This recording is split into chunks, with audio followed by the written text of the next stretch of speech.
Saturday Live Lounge, supported by Villa Gaiety. Keep up to date with the island's premier entertainment venue by following us on Facebook, Twitter and Instagram. I can't believe I just said behave to my studio guests who are clearly not going to behave for the next 20 minutes or so. But I'm very happy about that because we're going to be talking to two mighty bands from the Isle of Man. Before I introduce them properly, I'm going to come to Dick Rain first.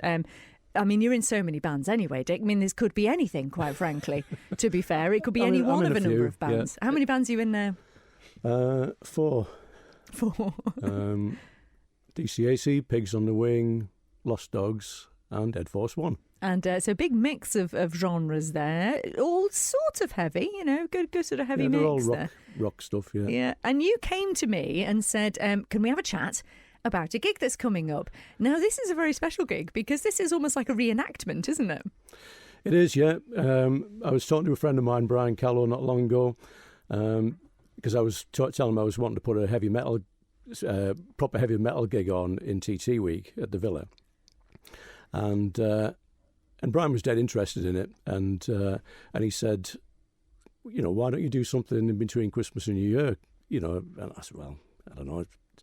We might do and then we just got chatting about things, and I was telling him about the gig that we did in the late 70s when I was in Nasty Piece of Work, and we had our big rivals at the time were the best band the island's ever had, really, was Black Mass. I wish I'd seen Black Mass, and you guys as well, because so many people, when they come up here of a certain age, talk about Black Mass as if it was like, as you said, the best band. I'd love to see Black Mass reform and play again. It would be great. Are the members still around? Do you think they would? They're all around, but I really don't think that they would at this stage. But what you've done instead of sort of bringing those two bands back, is we're doing something a bit different. Tell us what's going on. Yeah, we're going to have, it's going to be a battle between old school heavy metal, which will be Ed Force One doing Iron Maiden, and the new boys on the block, Aeons, doing their own original material. Well, I tell you what, let's go to Mike, who is the voice of Ed Force One. Mike Jalski, lovely to have you with us. Thanks so much, Christy. Again, a very busy boy, because not only are you in various bands, but you also do your own material as well, which, of course, we've played here on the Live Lounge. Yeah, you have. It is fabulous. I mean, Iron Maiden, quite the task, isn't it? You do have the pipes, obviously, to be able to do this, but, is this one of your favourite things to do, or, what is it about Iron Maiden? Why do you love Iron Maiden so much and singing this? Yeah, I'd always been a Maiden fan growing up, a big fan of the early albums all the way through until the Blaze Bayley years, which we don't talk about as Iron Maiden fans. To be honest, I credit this band with giving me my voice, because when we first began this band, I couldn't sing it. I really couldn't, and it was only rehearsing with me and Dick and the original guys in the band over and over again. Every week after rehearsal, my voice would be absolutely broken, and then, like any muscle, you come back next week, try it again, and it steadily got stronger and stronger. And that's then led, after Ed Force One, to me be able to sing in all the other bands that I'm in. And with Ed Force One, you've done some big gigs, haven't you? We've been really lucky with it. Yeah, it's been a lot of fun over the years. Yeah, so this is something a bit different, though, as Dick said, because you're basically pitting kind of old school rock, old school heavy metal against progressive rock. Is that fair, Simon? Would you say that's a fair description? Metal, I think. Progressive metal. Progressive rock's like your old school Crimsons and Yes and nonsense like that. Yeah, nonsense. Crimson is my favourite band, but the point is that's the thing. That's a product of the 70s. It's a product of like the Cambridge and the Coventry and Oxford scenes. Progressive metal is a form of metal, but it's a lot more complicated and tells a story, takes a lot longer to do. Musically, it tries to break a few boundaries, and it's not a formulaic pop sentimentality, verse chorus out. It's a much more interesting thing to listen to. Not to be confused with like deathcore, which is something a lot heavier that's happening right now, but we're a mix of the heavier elements of all different types of music. But you could put under the banner of metal, but not specifically any one. I think that's what's progressive about it. And what people might not get about metal, if you're not sort of into it quite as much as clearly Simon is, his knowledge is extensive of this genre, it's incredibly complicated, isn't it? So as a musician of nearly 35 years, I would say the two hardest non-classical, non-orchestral pieces of music, styles to learn, is metal and jazz. Because not because so much of the playing and the speed, but also because of the complexity of musical theory you need to have to get to a level where you're considered to be way above the average. So pop and rock and blues, you can be confident pretty quickly. You can go on stage and impress people. With metal, especially, you've got to be super tight. And in this band, we spend a lot of time making sure we are absolutely spot on in terms of the timing and the presentation, because that's what people want to hear, a professional band doing some professional. So Skippy, tell us about your involvement with Aeons then. When did you get involved? Well, they needed a cleaner for the space, and I dropped something on my toe, screamed, and got the job, basically. Simple as that. Yeah. And then Simon blew your mind with all of this complicated stuff. Well, yeah, but we were in the Waters Rising, 3 of us, and the Waters Rising disappeared after a few years, and then we formed another band. And the cool thing about that was Justin, who was our rhythm guitarist in the Waters Rising, became our drummer, and he's a fantastic drummer. Yeah, and he taught himself on Rock Band on the PlayStation. No, really? Yeah, he was a guitarist. And I remember just before the Waters Rising split up, Stan, our drummer at the time, wasn't coming in, and we were in the practice room, and he said, look, I can play. And he got behind the kit, and we just went, ooh. And yeah, so he's our drummer now. So it was the Waters Rising, and obviously Simon's been in bands as well, and we sort of fell apart. And then 6 months later, around the pub, it all came back together again. So as Aeons. So yeah. And I've got to say, you've been doing so well. It's been so well received, Simon, hasn't it? Tell us a little bit about what you've been doing since you formed. So obviously we'd have dropped the first 2 albums. On the first one we were quite nasty and didn't really know what we were doing. We'd never done the metal scene before. The internet had changed how you promote yourself as a band. But the second one, we knew we had a product, so we went to get management. Well, to get proper PR from a UK company, and that did the trick. That pushed it out to thousands of people. Then they offered to be our management because they saw something else that they wanted to do, and now that's, we won't say here, but it's gone on to some excellent things, which we will drop in the next few weeks maybe. The culmination of a year's worth of work. We've been sat on our album number 3 for basically 9 months while we've been finished shopping for something, should we say, that we've now got. And we'll explain that to you later on. But we're really proud of it, and we're really proud of what we've achieved. Our Spotify numbers are like through the roof. We're getting people all around the world getting into us with really not much more than word of mouth and a few YouTube videos to under our belt. And that's a testimony to what you can do if you apply yourself. And to be fair, spend a bit of money on advertising, right, is all about that. We must have spent nearly $1,000 on advertising, but it's come back to us in absolute droves, and certainly made up for it in the sales of T-shirts and CDs and stuff. I guess you find, don't you, with this sort of genre, Skippy, that people are so passionate about it and really dedicated, and they immerse themselves in it, and they are so loyal, aren't they? Yeah, absolutely, yeah. But I was talking to the boys before, what I love about this band is every gig we get a couple of people coming up, and they'll say, not the same 2 people, of course, that have just become quite boring, but they'll come up and say, I don't like heavy metal, I'm here because X, Y, Z, and I saw you guys and I couldn't take my eyes off you, and I think you're amazing. So that's what I love. I mean, metal fans are metal fans. They're going to love anything metal, but it's the people that aren't that sort of jump in and go, oh, you guys are so good. Oh, my God, I hate metal and I love you guys. And we get that quite a lot. So it's new people coming in. The metal fans are already convinced, really, I think. So, yeah, that's really good. It's really good. Well, do you know what I think we should do? I think, because we've talked about you, I think we should play something so that people know what we're talking about here. So, Simon, is at this gig, there is talk of you playing from, obviously, current album and maybe some new stuff as well. But what song are we going to hear first from you all? Just explain it. So, obviously, we've got 2 and 3 albums to take from. In fact, we've got 4 now because the 4th one's Mr. Ring as well. So we're going to play half of the new album that you haven't heard for people who are fans and come to see us. But a lot from Consequence is our big one, and we'll hopefully, if you can play it, it's the first track, Rubicon. Let's get it on. So much easier to see the world in black and white. Gray. I don't know what to do with gray.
sometimes you have to bear the pain and noise to clear your mind.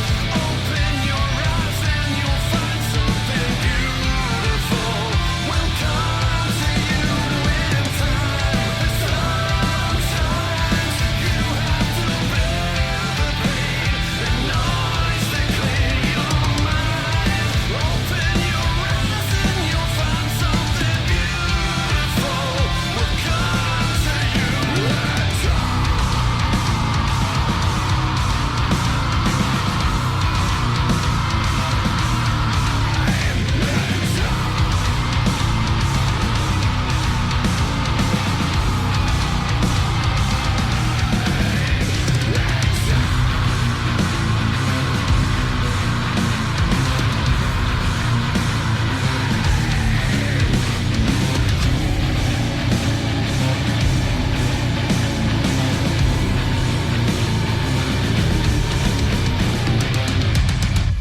That is the mighty Aeons. That is the opening track from the album Consequences. We're finding out all about a very special gig, which is very heavy, but also is going to be festive because, Dick, this is Yule Rock, as in Yule. I mean, I'm loving the little pun there. I have to say, also the promo for this gig has really made me chuckle. It's all a bit of a battle on the go, isn't it, between the two bands, between Aeons and Ed Force One. There's a bit of a battle thing on the go. Yeah, we've got a battle on our hands, and we've got two good protagonists here. Is that the right word? Mike and Skippy. So how is this battle going to sort of manifest itself, Mike Jelski? It'd be very one-sided, Christy, to be honest. Well, thanks for that, mate. There'll be I appreciate a that. total domination. That's all you need to know. Thank you, mate. I really thanks for the faith in our band. It's brilliant. Thank you. But good try, mate. Good try. The only faith in your band is you, Skippy. No one else. Everybody else knows what's happening. Not the rest of the world who think that they're brilliant or anything. No, they know the truth, Christy. There's only one truly great band in this room, and that's us. Do us a favour, Josie. Tell us where you want the flowers sent. This is Fighting Talk, Mike. It is. Obviously, it's going to be Iron Maiden, Ed Force One. What can we expect from your set then? Which ones are you going to rock out on the night? I think we're planning on a whistle-stop tour of the greatest hits. It would be the Iron Maiden, obviously, spanning so long, having done so much. There's so many songs to choose from. We were lucky enough to do a gig earlier in the year where we played the whole of the Seventh Son of a Seventh Son album.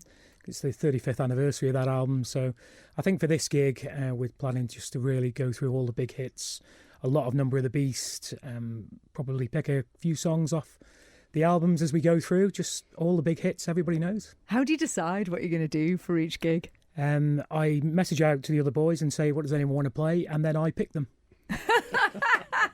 I thought you were in charge, Dick. No. Oh. It's an autocracy, I'm not going to lie.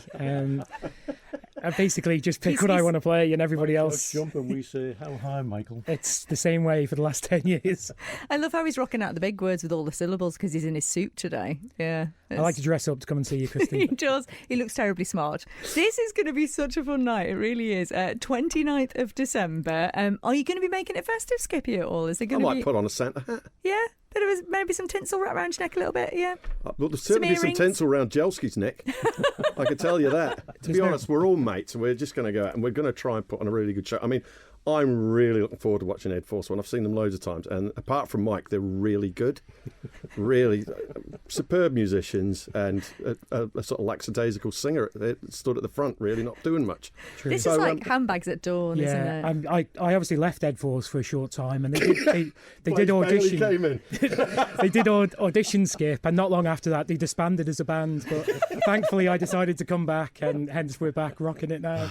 But, do you know, my next question was going to be to Dick and was going to be about how supportive the scene is, but actually, I'm not sure anymore. You've just ruined it for me. You all clearly. It's all talk. We all love each other, really, don't we, Mike? no. Oh, they do really. They're smiling, really. So I've never met these people before.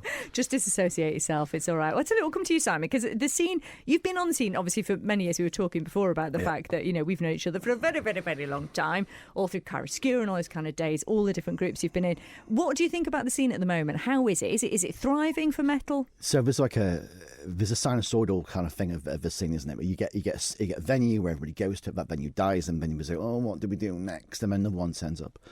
And when Aeon started, we were at one of those troughs where there wasn't really much going on, and all of a sudden, I think a lot of people, especially Quids the Rovers, and now of course Mad Jacks, started to put more original bands on. And Cool and Ramsey.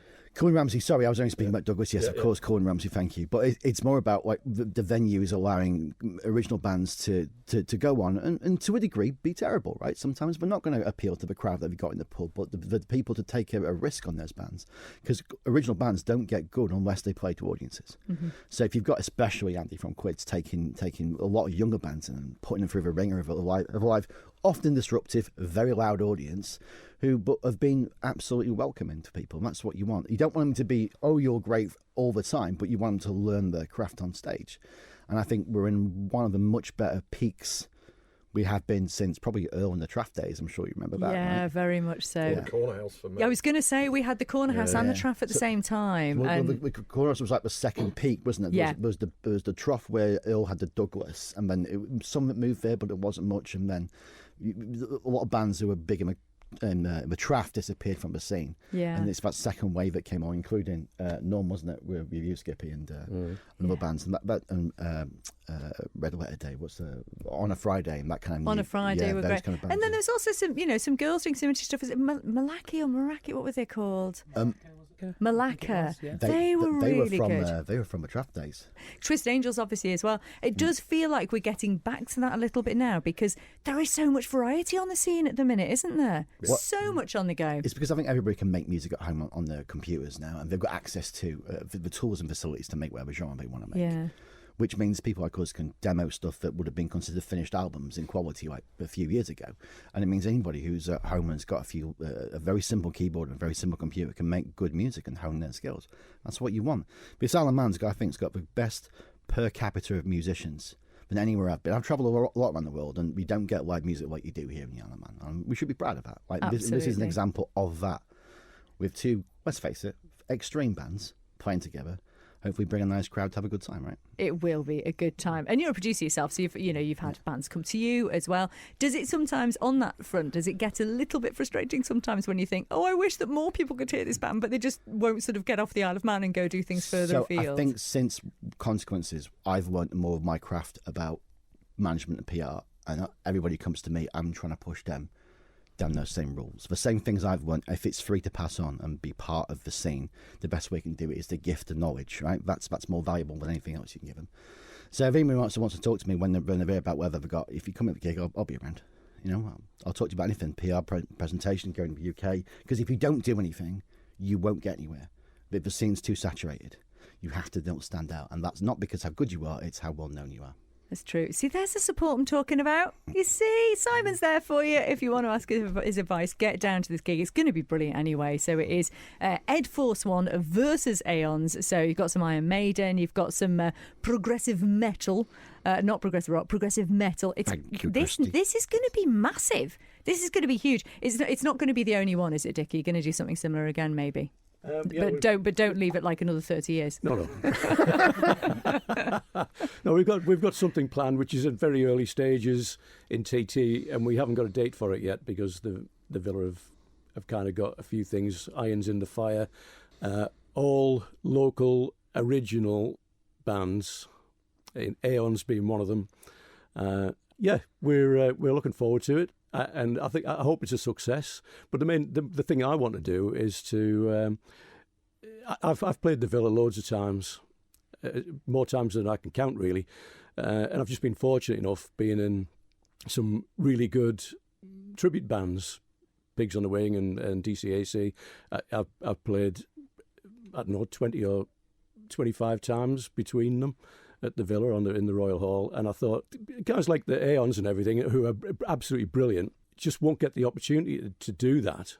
Because, and yet they deserve a big space with a big sound they deserve like that. the opportunity to play on that stage. So I thought I'll take a punt on it. So I'm putting it on, and I've got my mate Brian who's come along to give me a hand financially and stuff. So I just want it to be a really big night, and I want it to be, as the production of it to be similar to what we do for DCAC with a bit of pyro and stuff going on, a big production. And hopefully everybody will really enjoy it. And if it's a success, then, we could always do something similar again. But the main thing is that it's got to be local acts and original acts. And, I can't do anything original. I've never made any original music, and I'm in awe of these guys who do. But I'm not kind of embarrassed about that. I love playing tribute bands. I absolutely love them. And I'm pretty good at copying other people, so I'm happy with that. So when is this likely to happen then? And how are you looking for people to contact you, or are you going to? No, we've got the three got bands the acts, that we yeah? want organised, which are Aeons, Shady Acres, and Mad Daddy. And Mad Daddy aren't Fantastic night. strictly heavy metal, but they're great fun. Yeah, they and, are. And the three acts have all got. for TT week as well. Yeah, it's Yeah. good stuff to get everybody going, I think, and all three bands have music out in the the mainstream kind of thing. They've all produced stuff. Yeah. Oh, that's going to Never be having epic. done it myself. That is going to be epic. Well, I'll tell you what, come back and What we see us don't when know you've for got a sure. date, Yeah. and we'll have a chat about that as well. Maybe we can get all three bands in. That would be really good fun. Yeah. But for now, obviously, You'll Rock is what we're talking about. So it is the 29th of December. How do we get tickets, Dick? Tickets are available from the Gaiety and the Villa Villa Gaiety, Marina, Villa yeah. Gaiety box office. And we got a special deal on the ticket price because it's £12.50 for singles and £20 if you want two. Oh, there you go. What more could you Bargain. ask for? It is a bargain. It's going to be loud. It's going to be brilliant. You'll Rock, 29th of December. Get yourselves down there. Do you know what? I'm going to try and drop a bit more Aeons later on in the show, but for now, I think we should have a bit of Iron Maiden, really. That's a good idea. Yeah. So what do you want to hear, you two? Or is this going to be a battle in itself? Hallowed Be Thy Name is my one. Right. Can't go wrong with that. Hallowed be thy name? Okay, Yeah. let's Like get it on. All right. Thanks, guys. Thank you. And what a tune it is. Very happy to play this. Iron Maiden, Hallowed Be Thy Name. Many thanks to the guys from Aeons and Ed Force One. Get down to that gig. 29th of December at the Villa. Saturday Live Lounge, supported by Villa Gaiety. Keep up to date with the island's premier entertainment venue by following us on Facebook, Twitter and Instagram.